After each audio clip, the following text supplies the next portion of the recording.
اور جس سے منع کرے اسے چھوڑ دو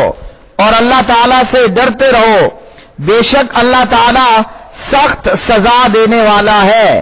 پارہ نمبر 28 ہے، سورہ الحشر ہے اور اس کی آیت نمبر 7 ہے۔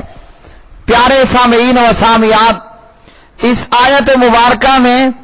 اللہ سبحانہ و تعالیٰ نے فرمایا جو کچھ تمہیں رسول دے وہ لو اور جس سے تمہیں منع کرے اس سے تم رک جاؤ۔ تو ہم سب جانتے ہیں کہ پیارے نبی علیہ الصلوۃ والسلام نے اپنے فرمان، اپنے قول سے بھی تراویح کی ترغیب دی، من قام رمضان ایمانا واحتسابا غفر له ما تقدم من ذنبه، اور اپنے عمل سے بھی تراویح کی ترغیب دی ہے۔ پیارے نبی صلی اللہ علیہ وسلم نے 23، 25 اور 27 کی راتوں میں صحابہ کرام رضوان اللہ علیہ مجمعین کو با جماعت نماز تراویح پڑھائی، اور صحابہ رضوان اللہ علیہ مجمعین کے ذوق اور شوق کو دیکھتے ہوئے آپ نے مزید نہ پڑھائی، کیوں کہ کہیں تمہارے اوپر یہ فرض نہ ہو جائے۔ صحیح البخاری وغیرہ اور ابن ماجہ، ابو داود۔ تو تراویح کے تعلق سے ہمارے سامنے پیارے نبی صلی اللہ علیہ وسلم کا اسوہ حسنہ آپ کے فرمان کی صورت میں بھی اور آپ صلی اللہ علیہ وسلم کی عمل کی صورت میں بھی موجود ہے کہ آپ صلی اللہ علیہ وسلم نے تراویح صحابہ کو با جماعت پڑھائی، اور اس کے پڑھنے پر آپ نے ابھارا، ترغیب دی، من قام رمضان ایمانا واحتسابا کہہ کر۔ تو یہ پیارے نبی علیہ الصلوۃ والسلام کی قولی اور فعلی سنت ہے نماز تراویح۔ اب پیارے نبی علیہ السلام نے فرضیت کہیں نافذ نہ ہو جائے، کہیں یہ تراویح کی نماز فرض نہ ہو جائے، آپ نے مزید راتیں نہ پڑھائیں۔ تو نہ پڑھانے کی وجہ کیا ہوئی کہ فرضیت کا خوف کہ کہیں یہ نماز بھی فرض قرار نہ دے دی جائے۔ اب پیارے نبی صلی اللہ علیہ وسلم کے صحابہ میں سے جناب عمر بن خطاب رضی اللہ عنہ لوگوں کو دیکھا کہ وہ مسجد نبوی میں مختلف ٹکڑیوں میں اکیلے اکیلے، کوئی ایک امام کے پیچھے کتنے تو ایک امام کے پیچھے کتنے صحابہ قیام رمضان کرتے، نماز تراویح ادا کرتے۔ حضرت عمر رضی اللہ تعالی عنہ نے ان کو ایک امام کے پیچھے جمع کر دیا، اور حضرت عمر رضی اللہ تعالی عنہ نے حکم دیا صحابہ میں سے 2 اہم کاریوں کو کہ ان کو تراویح کی نماز با جماعت 11 رکعت پڑھانی ہے، اور پھر صحابہ میں وہاں بھی اور اس کے بعد امت کے اندر بھی تراویح کو جو ہے وہ باقاعدہ امام پیچھے با جماعت پڑھا جانے لگا۔ آج بھی حرم کے اندر، حرم مکی وغیرہ میں 2 امام آتے ہیں اور لوگوں کو 20 رکعت تراویح پڑھا دیتے ہیں۔ تو یہ پیارے نبی علیہ الصلوۃ والسلام کا عمل اور آپ کا قول کہ تراویح 3 دن پڑھائی اور با جماعت پڑھائی، اور اس کے اندر قرآن پاک پڑھا، اور کتنی رکعت پڑھائی؟ 11 رکعت پڑھائی۔ صحیح بخاری کتاب الصلاۃ تراویح میں اما جی سیدہ عائشہ رضی اللہ تعالی عنہا سے پوچھا گیا نبی علیہ السلام کی رمضان کی نماز کے متعلق، رات میں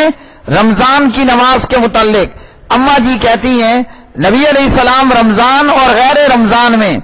11 رکعت سے زیادہ نہیں پڑھتے تھے، 8 تہجد تراویح قیام اللیل اور اس کے بعد 3 وتر، 8 اور 3 11 رکھتے۔ نبی علیہ السلام کا یہ معمول رہا رمضان غیر رمضان میں، اور آپ نے رمضان میں صحابہ کو 3 دن پڑھا دی، 23، 25، 27، فرضیت کے ڈر سے دوبارہ نہیں پڑھائی۔ تو اس سے تراویح پڑھنے کا ثبوت مل گیا کہ تراویح با جماعت ادا کرنا۔ اب گھمن صاحب نے کہا کہ یہ اپنی طرف سے پراپیگنڈا کہ یہ کہنے لگا کہ اہل حدیث نے کہا کہ جو ہے عمر رضی اللہ تعالی عنہ کا تو ہم نے کلمہ نہیں پڑھا، اور اس طرح کی دیگر باتیں۔ الحمدللہ عمر ہوں یا صحابہ کرام رضوان اللہ علیہ مجمعین ہمارے آئیڈیل ہیں، راہبر ہیں، رہنما ہیں، پیشوا ہیں، معیار حق ہیں، اور کہاں سے ہیں؟ اللہ کے پاک نبی صلی اللہ علیہ وسلم کی حدیث سے ہیں۔ تو جناب گمن اینڈ پارٹی ہم نے یہ جملے نہیں کہے کہ ہم عمر رضی اللہ عنہ کی پیروی نہیں کریں گے، یا عمر ہمارے لیے آئیڈیل نہیں، یا عمر ہمارے لیے قابل اتباع نہیں ہے۔ عمر رضی اللہ تعالی عنہ کے تعلق سے مقلدین اینڈ پارٹی کا یہ کہنا کہ انہوں نے 20 رکعت تراویح پڑھائی، یہ کھلم کھلا جہالت ہے، تقلید ہے، دیدہ دلیری ہے اور حق کو خلط ملط کرنے والی بات۔ عمر سے جو صحیح سند کے ساتھ مری ہوئی ہے وہ یہ ہے کہ عمر نے 11 رکعت تراویح پڑھانے کا حکم دیا۔ موطا امام مالک، وہ روایت کے لوگ حضرت عمر کے زمانے میں 20 پڑھا کرتے تھے، وہ روایت جو ہے وہ صحت کے درجے کو نہیں پہنچتی۔ اب رہ گیا معاملہ کہ عمر کا قول یا عمر کا عمل ہمارے لیے حجت ہے، تو بالکل ہے، اور یہ اہل حدیث کے 2 اصول کے اندر کی بات ہے، اطیع اللہ و اطیع الرسول۔ پیارے نبی علیہ السلام سے ارباض بن ساریہ روایت کرتے ہیں، اوصیکم بتقوی اللہ والسمع والطاعۃ وان عبدا حبشیا، میں تمہیں اللہ کے تقوی کا، بات سننے اور اطاعت کرنے کا تاکیدی حکم دیتا ہوں، اگرچہ حبشی غلام ہی کیوں نہ ہو، اور میرے بعد تم میں سے جو زندہ رہے گا وہ ان قریب امت میں بہت اختلاف دیکھے گا، پس تم میری سنت اور میرے ان خلفاء کی سنت کو لازم پکڑنا جو ہدایت یافتہ نیکوکار ہوں گے، اسے مضبوطی سے پکڑ لینا، ہاتھوں سے نکلنے نہ دینا، دین میں نئے نئے کام ایجاد کرنے سے بچنا کہ ہر نیا کام بدعت ہے۔ ابو داؤد 4607، علامہ البانی رحمہ اللہ فرماتے ہیں روایت صحیح ہے۔ تو جناب گھمن صاحب، اہل الحدیث کا پورا رمضان تراویح پڑھنا، پورا قرآن تراویح پڑھنا اور ایک امام کے پیچھے پڑھنا، یہ 2 امام کے پیچھے پڑھنا، یہ عمر سے، صحابہ سے اور امت سے ثابت ہے۔ اس لیے عمر کا عمل، عمر کا قول، صحابہ کا اجماع ہمارے لیے ابو داؤد کی اس حدیث کی روشنی میں بالکل 100% حلال ہے اور آئیڈیل ہے، اور اس پر عمل کرتے ہوئے عمر کو آئیڈیل بنانا یہ اہل حدیث کے 2 اصول اطیع اللہ و اطیع الرسول کا حصہ ہے۔ اس کے بعد پوری امت آج تک جو ہے وہ تراویح پڑھ رہی ہے، اور تراویح کے اندر جو ہے وہ الحمدللہ پورا قرآن پڑھا جاتا ہے، پورا قرآن پڑھا جاتا ہے، پورا مہینہ پڑھا جاتا ہے۔ نبی علیہ السلام نے فرمایا میری امت جو ہے وہ گمراہی پر جمع نہیں ہوگی، اور آپ صلی اللہ علیہ وسلم نے فرمایا میری امت کا ایک گروہ ہمیشہ حق پر قائم و دائم رہے گا۔ صحیح بخاری حدیث نمبر 7311، اور اسی طرح ابن ماجہ 3950، اس روایت میں ان امتی لا تجتمع، یہ جملے صحیح ہیں۔